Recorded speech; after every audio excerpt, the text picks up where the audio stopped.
साथियों नमस्कार। सभी साथी चिंतित थे आज डेलीगेशन को लेके। मेरा फोन 1% पे था, इसलिए किसी भी साथी का फोन का रिप्लाई नहीं कर पाया, ना मैं वीडियो के माध्यम से आप सभी साथियों को अवगत करा पाए। साथियों, आज हमारी वार्ता अखिल अरोड़ा जी से हुई। 5:30 बजे का टाइम मिला था, लेकिन 7 बजे वो मीटिंग से फ्री होके हमारे से मिले और उसके बाद में अखिल अरोड़ा जी ने जाते ही सबसे पहले टेबल पे बैठाया और ये बोला कि आप लोगों का काम मैं स्टार्ट करता हूँ। साथियों, उन्होंने जितने भी अधिकारी थे उनको फोन किया और फोन करके ये बोला कि जो भी फोन पे वार्ता हुई वो मैं आपको बताता हूँ।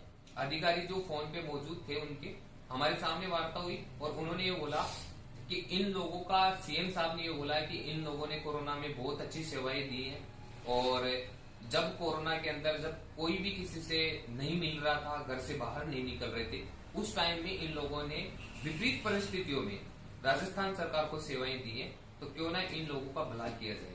तो मुख्यमंत्री जी ने हमारे को निर्देशित किया है कि इन लोगों का कुछ ना कुछ अच्छा किया जाए, कुछ ना कुछ इनका बेहतरीन हो। तो मेरे को निर्देशित किया है, मेरे को फोन भी किया है मुख्यमंत्री साहब ने। तो मैं आपका भला करना चाहता हूँ और इन लोगों का कैसे भी भला हो, इसके लिए आप लोग कैसे भी करके इन लोगों का भला कीजिए।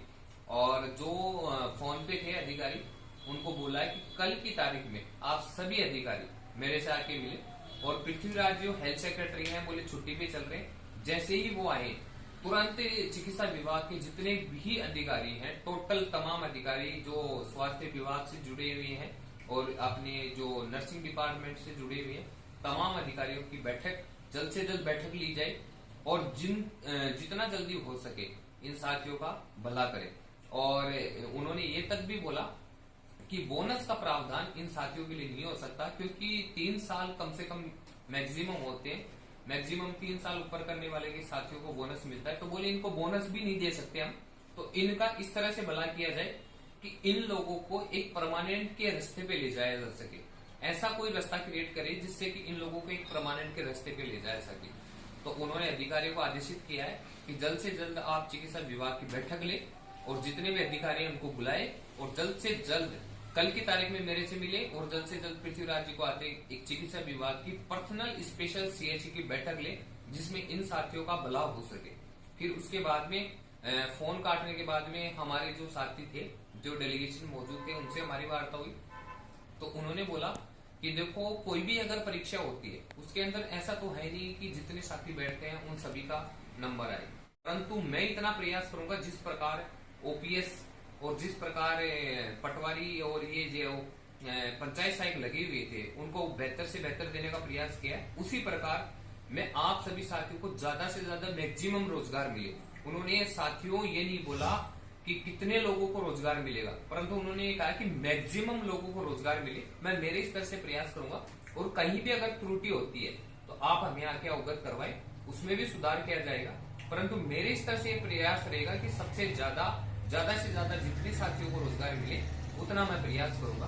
फिर हमने ये भी बोला कि साहब सभी साथियों को रोजगार क्यों नहीं दे सकते, तो उन्होंने वो उस बात पे चिढ़ भी गए कि अगर आप इतना बहस क्यों कर रहे हो, मुख्यमंत्री जी ने निर्देशित किया है कि आप लोगों का भला करना है और मुझे भी पता है आप लोगों का भला करना है। अगर आप लोग अपना भला नहीं चाहते तो उन्होंने तुरंत ये बोला कि मैं मीटिंग कैंसिल करवा देता हूँ। मैं जब आप लोगों के लिए सडन मीटिंग अरेंज करवा रहा हूँ, सडन जितने भी चिकित्सा विभाग के अधिकारी उनकी मीटिंग बैठा रहा हूँ, सिर्फ आप लोगों के भले के लिए, और आप अगर इसमें जीत बहस करते हो तो मैं मना कर देता हूँ उन अधिकारियों को।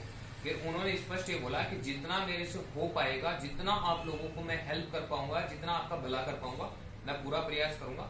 निश्चिंत नहीं, एक बार चिकित्सा विभाग की बैठक हो जाए और उसमें जो भी निर्णय होता है मैं मैक्सिमम लोगों को रोजगार देने की कोशिश करूंगा। उसमें ये भी बोला है कि एक कॉन्ट्रेक्चुअल पोस्ट क्रिएट करेंगे वो चिकित्सा विभाग के अंदर, जो राजस्थान डिपार्टमेंट के अंदर जो कॉन्ट्रेक्चुअल पोस्ट होती है। जिस प्रकार साथियों हो सकता है कि जैसे एनएचएम 2016 में भर्ती आई थी, उसके अंदर तो रिटर्न एग्जाम हुई थी, परंतु हो सकता है कि इनके द्वारा डायरेक्ट परसेंटेज बेस्ड एग्जाम हो और परसेंटेज बेस्ड भर्ती हो, जिसके अंदर सिर्फ और सिर्फ जो हमारे कोविड में सीएचए साथी लगे हुए थे सिर्फ उनको शामिल किया जाएगा। अब वो पोस्ट निर्धारित नहीं है कि वो 10,000 पे आए, 12,000 पे आए, 15,000 पे आए, 20,000 पे आए या 25,000 पे आए। साथियों, वो निर्भर करता है कि जो अब चिकित्सा विभाग की बैठक होगी उस बैठक में निर्धारित किया जाएगा कि उस बैठक के अंदर कितने पोस्ट वो क्रिएट करते हैं और कितने साथियों को रोजगार देते हैं। तो साथियों, घबराने की जरूरत नहीं है। जिस प्रकार अखिल अरोड़ा जी ने आश्वासन दिया उस प्रकार लगता है कि बहुत जल्द अच्छा होगा। सिर्फ अपने को 10 से 15 दिन धैर्य बनाए रखना है। और जिन साथियों पे मुकदमे लगे हुए थे उन साथियों के लिए भी विशेष सूचना है। साथियों, बहुत सारे साथी सुबह से मुझे फोन कर रहे थे कि अगर डेलीगेशन अगर कोई वार्ता हो, आशीष भाई के पास भी फोन आए थे कि अगर डेलीगेशन वार्ता हो तो उसमें हमारे मुकदमे की बात रखना। तो उन्होंने कहा है कि जिन साथियों के मुकदमे लगे हैं तो सरकार मुकदमे लगी है उनको तो रोजगार वैसे ही नहीं दे सकते। तो हम कभी नहीं चाहते कि जिनके मुकदमे लगे हैं उनको रोजगार नहीं मिले। हम तो रोजगार की बात कर रहे हैं।